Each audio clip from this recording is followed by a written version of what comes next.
Hi, so this video is on ancient Egyptian writing. I think you need this information now because we've covered quite a bit of areas from early dynastic right the way up to the Middle Kingdom. The Middle Kingdom is famous for a particular hieroglyph script. So first of all, let's think about writing. So the Egyptians believed that writing was given to them by the gods, and that the writing was the words of the gods. So it had a very religious significance. So the first writing is hieroglyphs, and we're talking about 3100 BCE. And those early hieroglyphs, we saw them with the serics, and the serics had two meanings. One meaning is an ideogram. So an ideogram on the seric was the falcon, and then below is the phonetic hieroglyphs, which have sounds. Okay, so you've got both in one system, which makes hieroglyphs very unique. Now, why are they called hieroglyphs?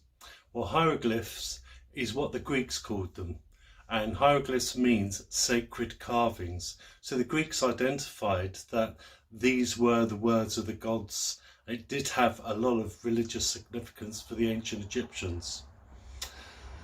Now, at this same time of hieroglyphs, you've got an easier script, a cursive script called hieratic. Now, hieratic is used for government, communications, creating lists, that sort of thing. And the hieratic is well, it was used widely later on in sort of late Middle Kingdom, beginning of New Kingdom. It was used in religious scripts as well, but normally hieroglyphs would be for your pyramid text, your coffin text, stuff like that, on temple walls, in tomb walls, that sort of things. So other examples, of course, of ideograms could be the king's crowns. The white crown is an ideogram for Upper Egypt. The red crown is the ideogram for Lower Egypt. The two crowns together is the Nebtawi, the two twin lands, Upper and Lower Egypt together. The Egyptians had roughly 6,000 different glyphs, and on average they used about 1,000 at any time. So they would invent new hieroglyphs and make some other hieroglyphs redundant. Roughly between 2135 BC, so that's Old Kingdom, to 1785 BCE, they used roughly 700 glyphs. Wow, that's quite a lot to remember. And they are, as I said, religious signs. So who wrote them? Well, these scribes. So how did you become a scribe? Well, you're in the elite class as such. So you only become a scribe because your father is a scribe, and most scribes are men. So off you go to the temple, around about 9 years of age, and you're going to learn how to read and write hieroglyphs. 1,000 or between 700 and 1,000 different hieroglyphs to learn, and hieratic, which is the shorthand version. So if you can imagine what it must have been like, you had to have a really good memory. The priests in the temple believed that to help your apprentice, you'd have to point out their errors. So a lot of copying was done, and at the end of the day, the priest would come along and hold up the original and the copy and count all the mistakes. And that was the number of strokes the apprentice would get. And they believed the more you beat your apprentice, the faster they would learn not to make mistakes. Because if you were sending a communication and you got it wrong, it could affect the whole country's situation. So these records had to be exact, especially using the cursive script, Hieratic.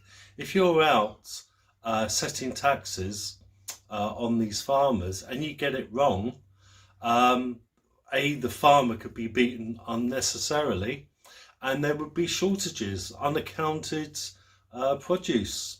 So it had to get it right. Scribes live between sort of 40 to 45 years of age. Just like everyone else in the country, they do get infected with the Bilharzia worms from River Nile. The lucky ones lived until probably they were 50.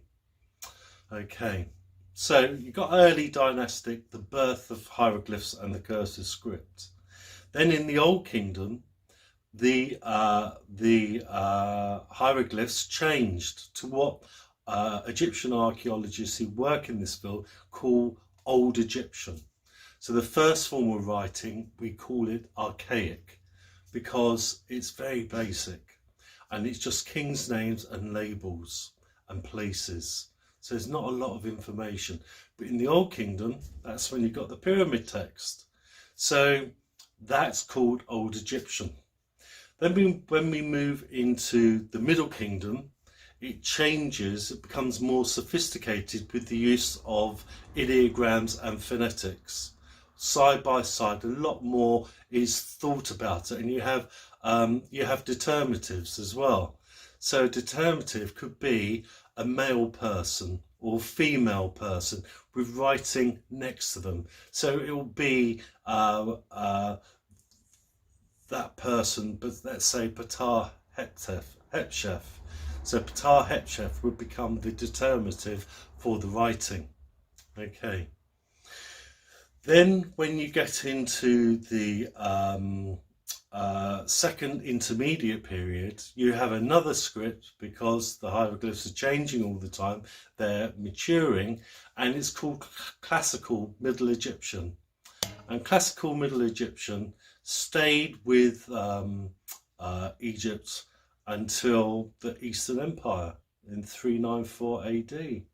So it went through the third intermediate period, the late period, the Greek period, the Roman period, right the way up to Eastern Empire. 394 AD was the last time the script was used, I believe in Philae, in Upper Egypt. The Hieratic script was used up to 400 BCE. Then you've got the beginning of the Demotic script.